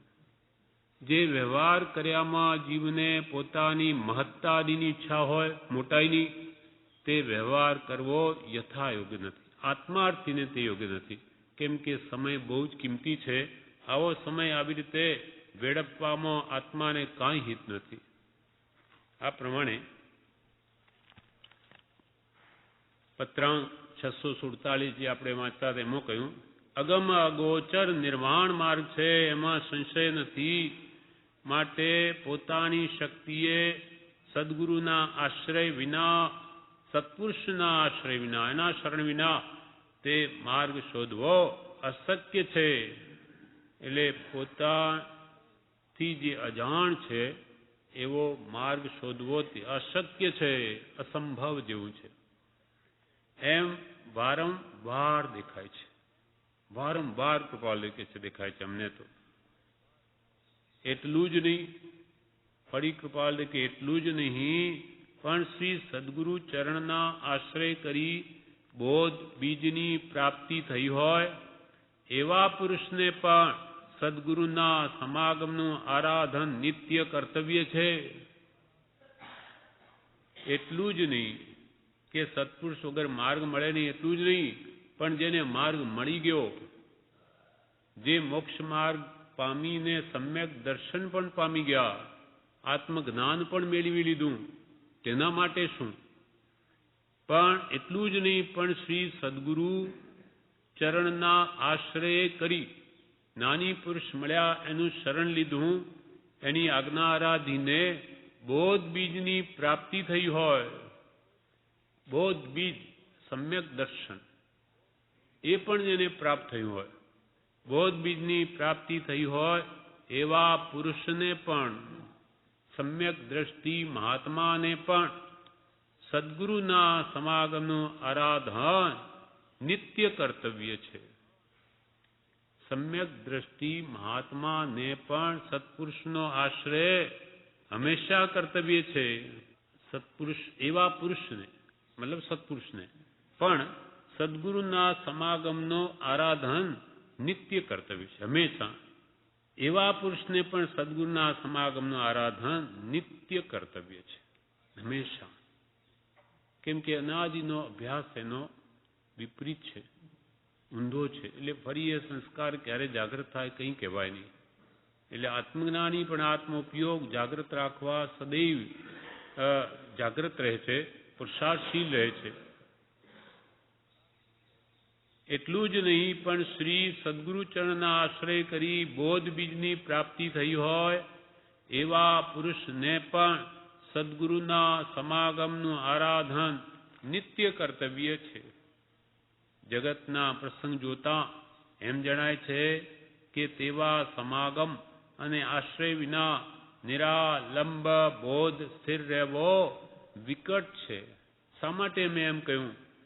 તો કે જગતના પ્રસંગ જોતા, આ સંસારમાં જે માયા મોહનું પ્રબળ રાજ્ય જોતા જગતના પ્રસંગ જોતા એમ જણાય છે કે તેવા સમાગમ, જ્ઞાની પુરુષના સમાગમ અને આશ્રય વિના, એના શરણ વિના નિરાલંબ બોધ, એટલે આલંબન વગરનો બોધ, આધાર વગરનો તે સ્થિર રહેવો વિકટ છે.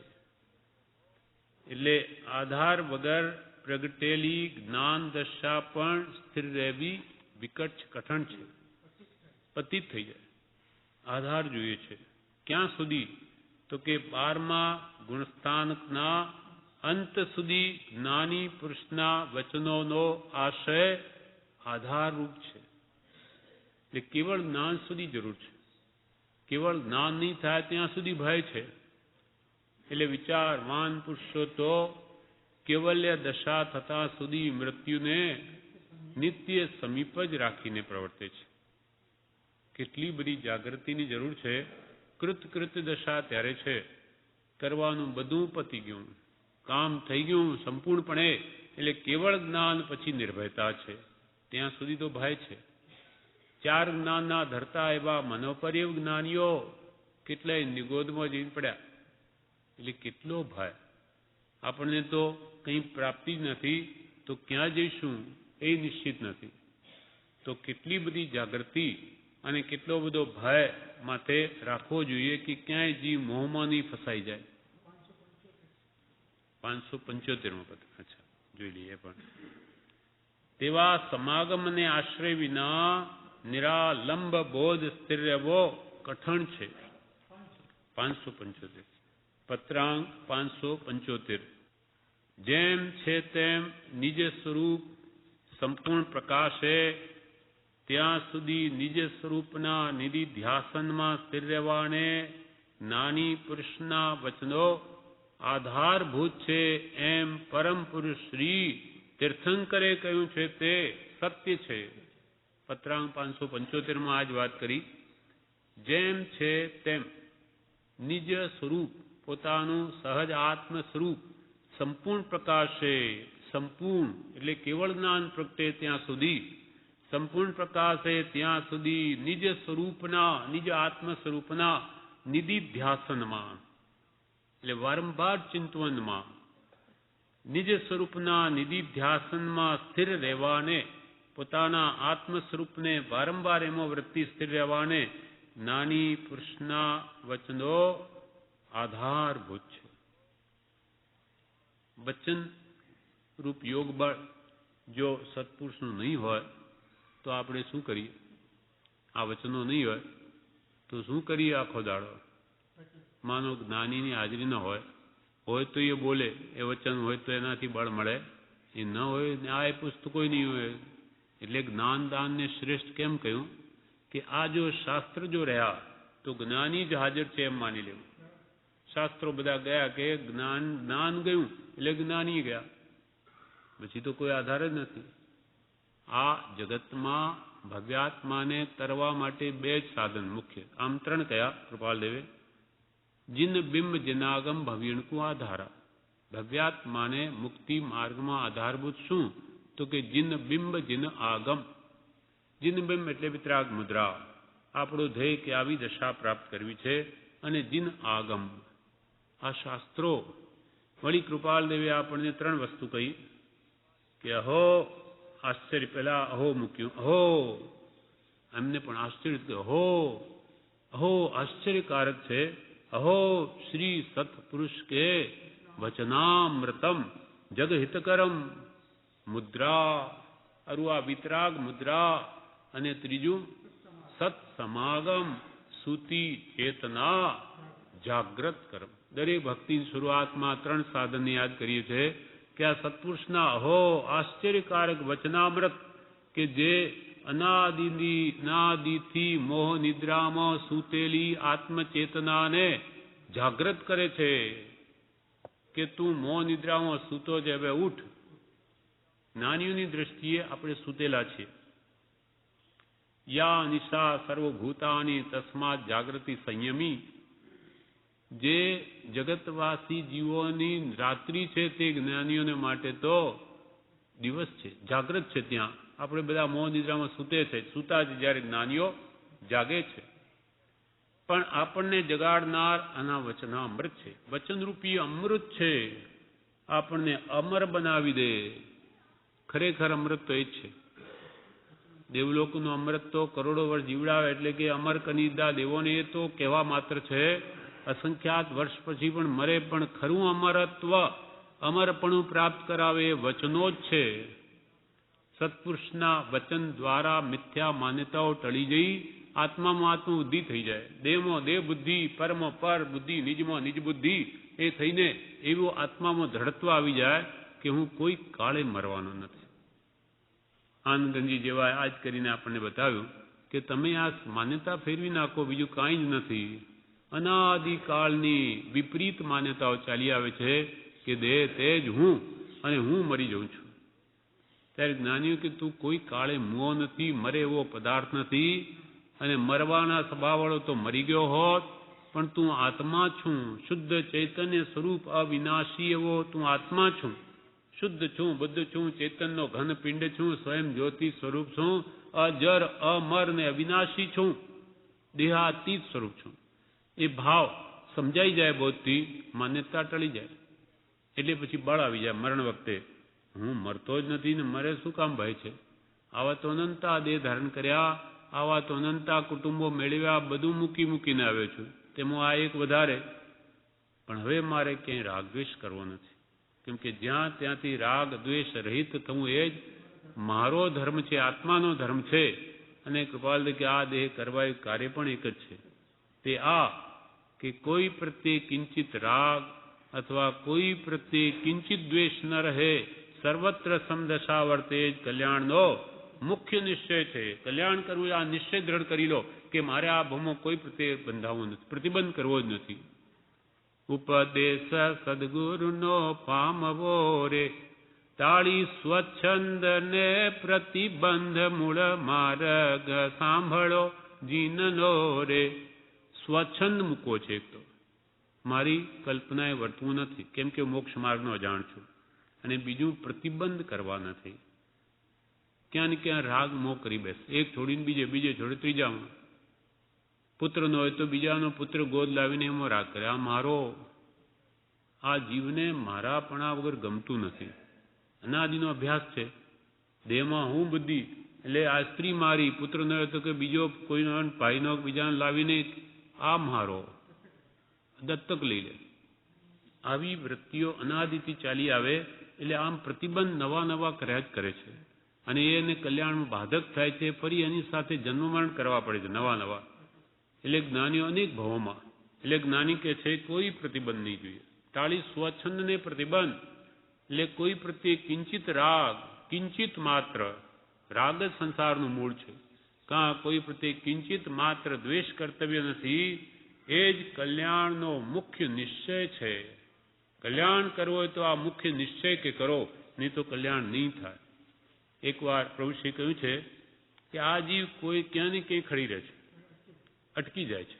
કેટલો ઊંચો આવી ગયો હોય ને કંઈ ને કંઈ આડોઅવળો મોહ કરીને એમાં ફસાઈ જાય. એક છોડ્યું બીજો છોડ્યું ત્રીજા, આમ ક્યાંય ને ક્યાંય ભરાઈ જ જાય છે. એટલે ઠેઠ સુધી પહોંચતો જ નથી. એમ અહીંયા કહ્યું, જેમ છે તેમ નિજ સ્વરૂપ સંપૂર્ણ પ્રકાશે, ત્યાં સુધી નિજ સ્વરૂપના નિધિ ધ્યાસનમાં સ્થિર રહેવાને જ્ઞાની પુરુષના વચનો આધારભૂત છે. આપણે આધાર છે. જેમ અહીંયા સ્થિર રહેવા માટે પૃથ્વી આધાર છે, તેમ આપણને આત્મ સ્વરૂપમાં સ્થિતિ કરાવવા માટે આ જ્ઞાની પુરુષના વચનનો આધાર છે. અહો શ્રી સત્પુરુષ કે વચનામૃતમ જગ હિતકરમ, આખા જગતનું હિત કરી શકે, જેને કલ્યાણ કરવાની ભાવના હોય તેને આધારરૂપ છે. એટલે કૃપાલદેવ પરમશુદ્ધ પ્રવાહ મંડળ એના માટે સ્થાપ્યું. અને જ્ઞાનદાન શ્રેષ્ઠ છે. શા માટે કહ્યું પ્રસંગોમાં? કેમ કે એ જગતની અનાદિની મિથ્યા માન્યતાઓને ટાળી શકે છે. બીજો કોઈ એવો પદાર્થ નથી કે જેની અનાદિની ભ્રાંતિ ટાળી શકે, આત્મભ્રાંતિ વગેરે.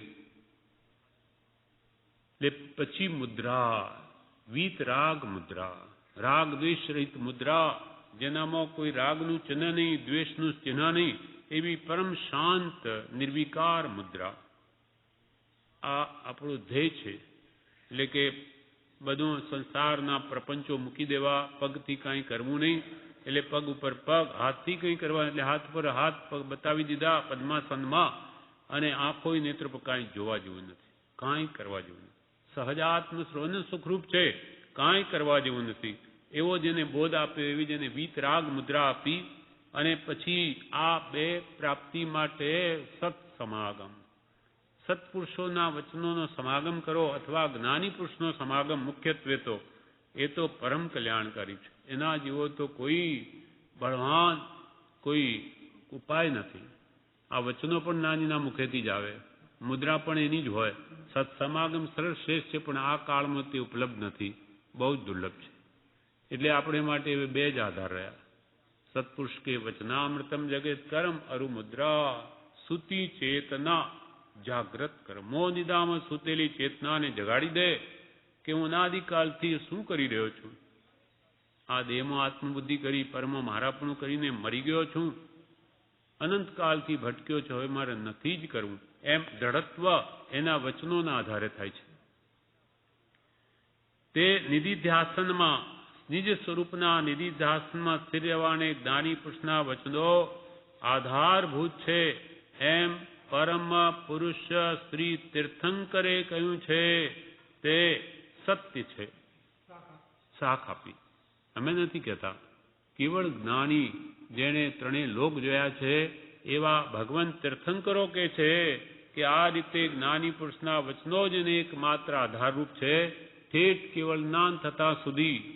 એમ પરમ પુરુષ, પરમ પુરુષ, સર્વોત્કૃષ્ટ પુરુષ શ્રી તીર્થંકરે કહ્યું છે તે સત્ય છે. 12 ગુણસ્થાન કે વર્તતા આત્માને નિધિ ધ્યાસન રૂપ ધ્યાનમાં શુદ્ધ જ્ઞાન એટલે મુખ્ય એવા જ્ઞાનીના વચનોનો આશય ત્યાં આધારભૂત છે એવું પ્રમાણ જીન માર્ગને વિશે વારંવાર કહ્યું છે. 12 ગુણસ્થાન કે વર્તતા આત્માને,